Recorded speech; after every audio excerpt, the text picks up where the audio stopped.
Fair enough. Not the best performance, but fair enough. Man United 2-1 Rangers. Welcome to the United Sport. My name is Webb, and here are the lessons we learned from Man United's win in the Europa League. First of all, Amorim becomes only the third manager after Sir Alex Ferguson and Sir Matt Busby to win their first three European games with Man United. Impressive stuff, isn't it? Beat Bodo Glimt, beat Victoria Pleasant, and now he has beaten Rangers. For me, that's commendable. Subscribe, like, and share. We'll look for all positive stats to make this a positive comeback for Man United, because it's really a difficult time with a few positives to pick. But let's get proper into that game. My name is Webb. Like, share, and subscribe. I beg your pardon, my earlier video had no sound. I didn't realize when I was posting it.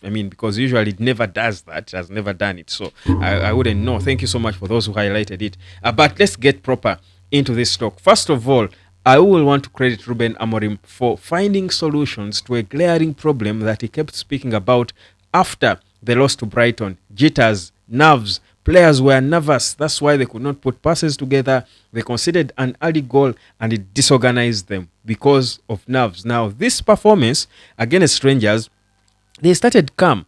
They were not putting themselves under pressure to attack. They got the ball and they were passing it around calmly to grow into the game. And Old Trafford was behind them, and they picked up later on in the game and then started having good runs, good patterns, and creating good chances. Were just not clinical at times, clearly, but you felt they responded maturely. I think it was a mature approach to the game given the circumstances surrounding it. So for me, I'll credit them for that. And of course, Rangers is not your Premier League intense team, but clearly they also have challenges that they can pose to you. So clearly United gave a good account for themselves. So I credit Ruben Amorim for the approach. That's one. Two, Bayindir in goal, several saves he made, again continues to justify why he deserves a chance in between the sticks. And if Andre Onana was critically watching and focused and seeing what Altel Bayindir was doing, he will be worried for himself. I'll tell you, if Ruben Amorim bites the bullet and starts Andre Onana against Fulham, there's no coming back for Onana. But Amorim is the kind of manager who wants to back his players, because Onana has saved United at times. He's the kind of manager who wants to back his players, especially those who have shown good performances before. So maybe that's the only chance. But if Amorim continues with Altel Bayindir against Fulham on Sunday, Onana is no more. He's destroyed. Let's get into Lisandro Martinez. Lisandro Martinez returns to the team, and that diagonal pass that he plays to pick out a runner, I think is something we don't talk about enough. It's just underrated, I should say. He played that pass for Ahmad against Man City. I think he played it against Liverpool. Now, he has played it several times, and twice or thrice it has resulted in a goal. It's an assist. I think it adds another dimension to the Man United game, and adds more goal scoring opportunity, and it's a surely trained thing. But also you credit Martinez for his passing. He's got a good passing range, and then he adds a bit of a shot to his game. One came in a goal against Liverpool. I think this time around, the Rangers goalkeeper, Jack Butland, was made to work. He saved it, but there's a new dimension that Martinez adds to Man United, of course, including his passing. You thought we missed it against Brighton, but of course he needed to be rested, just like Anusal Mazraoui needed to, and indeed he was rightfully rested for this particular game. So I think that's another dimension to add into the team. In the middle, Toby Collier, always running on his toes. I think you love to say midfielder who is always running on their toes, always fit. So that's why he's always present. He's ever present, working hard and running, and he's good with the ball, both left and right. He's ambidextrous. He's aggressive and fearless. He gets into tackles where you don't expect to see him. You're seeing him, falling over Altel Bayindir in trying to defend a set piece. You can say a boy who is not shy and afraid of anything. He's hungry. And he even said after the game that Ruben Amorim's system fits his style of football, suits him as a player. And you clearly see how, for a kid who is just coming into the senior team, he fits in. You love to see it. Bruno playing as a number 8 or next to as a central defensive midfielder, a central midfielder, for me, looks good on him. It looks good on the team because he makes the team play from deep. You always want to have your best player playing from deep. The player who makes you play is better coming from deep, not so high. So for me, I think that helped with the stability that Man United started with, because the middle was not shaky. When you have Ugarte and Kobe, it shakes a bit because Kobe doesn't have enough feet to run proper, like Toby seems to. But also Ugarte is also not going to give you the ball playing tempo. So you bank on Bruno, who is so high up the pitch. So you're missing something in the middle, which is the heart of the game. So for me, that's very important. Alejandro Garnacho has improved a lot. Guys, let's give a hand clap to Garnacho and to Amorim. They deserve a round of applause. Why? Garnacho is hardworking now. He's contributing defensively. He's assisting. He's running his heart out. He's fighting for the club. You love to see it. Alejandro Garnacho is working hard. Is it because he's being linked with a move away? I don't know, but whatever it is, it's working. Amorim about the game was asked about him. After the game was asked about him, and he said, Garnacho, a Man United player, was clearly really important for the team, but we will see what will happen in the coming days. Definitely, there are plans to sell him. We know a bid will come in from Chelsea soon. We know that a bid too from Napoli could come in, a second one. But also, there are reports that the Napoli president was saying that Man United are ripping them off by hiking him. Apparently, let someone guarantee that Garnacho can score 20 goals plus, as if he's a number 9. That's insane. But he denied the statements later on from Fabrizio. But I think he said it. This is the kind of guy who would say that. But I think for me, Garnacho is improved, and that's all that Amorim wanted. And of course, I think he's a young kid. A young kid will always have something to improve. He has got to improve on his final ball and finishing. His shooting has got to be more accurate. There's a lot to improve, but you see that he's there and he's improving, and you love it. So let's wait and see what will happen with Garnacho. Then talk about Joshua Zirkzee and his hold-up play. Beautiful hold-up play he's got. For me, I think Rasmus Højlund should be worried. And you see, Zirkzee is not a number 9. He's a 9.5. His game is to support the team, to link the midfield to the attack.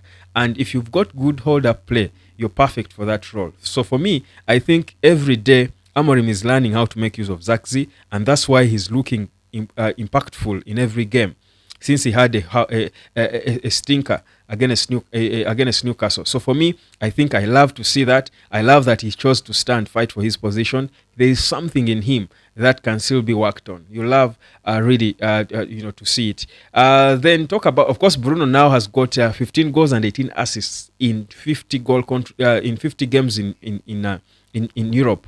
In 50 games in Europe, Bruno has got 15 goals and 18 assists. Guys, that's insane. That's insane. We're talking a guy who has been playing in a struggling United all his years, but he has been able to come up with such stats. Really, you can't fault that. You can't undermine that. You've got to give him his credit. Imagine if he was in a better Man United, and he said that Bruno could have perhaps played and competed proper into even Sir Alex Ferguson's best Man United teams. So he's a player. He's a top player, really. Well, without a shadow of a doubt. All respect to him. So that's the other thing I'll talk about the game. So that's another lesson that we learn from this game. Now, the thing with Man United, of course, I'm not going to, of course, Dalot. The issues with Dalot are the same. He had some good cutbacks and minus, as we used to call them. But still, the issue with Dalot is never about his work rate, and he's always there and present, ever present. Because poor guy is switched from left wing back to right wing back and then to defense. Yeah, and you see, a player like Dalot is always not going to be outstanding. He's our John O'Shea. He's a utility player. Where you take him, he plays. Usually those players they're average, but they're important. They are good. They have enough of every skill to play everywhere. Dalot on certain day can play in the middle, I believe. So he will not be outstanding at anything, and such players are needed. So you understand why Dalot is always there. So long as you're hardworking, he's never going to become a world-class player, but it's okay. Not all players should be world-class. But yeah, I think for me, now the next important thing is to see how this team keeps the consistency. Because on Sunday at Fulham, it's going to be a whole different game because it's going to be more intense. It's away from home, that's one. Certainly there will be less nerves because this team seems to be a little comfortable playing away from home. But in terms of the intensity they should expect from Fulham, it's going to be 2 times perhaps better or worse than Rangers ever posed. If they expect better players, obviously, and a better coach, of course, to be orchestrating from the other side. So you want to see if this team can be consistent with such a performance. That's what you want to see. Can they be consistent and put on such a controlled performance? I think, they lost the game for about 10 minutes, but by and large, United were in control of the game. But they need now to do it with more confidence, a little more confidence, which will mean more intensity. They were at times, a little too careful, but you understand, they're a work in progress. They are just learning to play like this. So I feel if they can just improve, because I saw lots of improvements from the game against Brighton, if they can improve more on the comfort, on the intensity and stuff, maybe they can scrap through and get important wins, because wins in the Europa League are important, because United now is fourth in the group, and they will avoid playing two more games, so they are buying more time for them to prepare for the tougher battles in the Premier League. But the reality is, the most important wins for Man United are in the Premier League, because that's where they are at the brink of relegation. So I think they should know well to step up their performance. If you have a decent performance like this against Rangers in the Europa League, step it up against Fulham in the Premier League, and trust me, you will get the results that you need. They've got to be more clinical. That's the other thing they need to work on. You're creating chances, making good passes, seeing each other, getting there, but you're not clinical. Zirkzee missed a chance. I think Bruno as well. Bruno, by the way, he's a good finisher, by the way. Bruno is a good finisher. I think in another life he would be a number 9. But I think that those are areas they need to improve on after observing what we saw. So for me, on a scale of 1 to 10, I would give the entire team 7 out of 10 for how they responded after the hard words from Ruben Amorim, but also after such a terrible performance against Brighton. My name is Webb. Like, share, and subscribe, and let me catch you later. I hope the audio is there this time.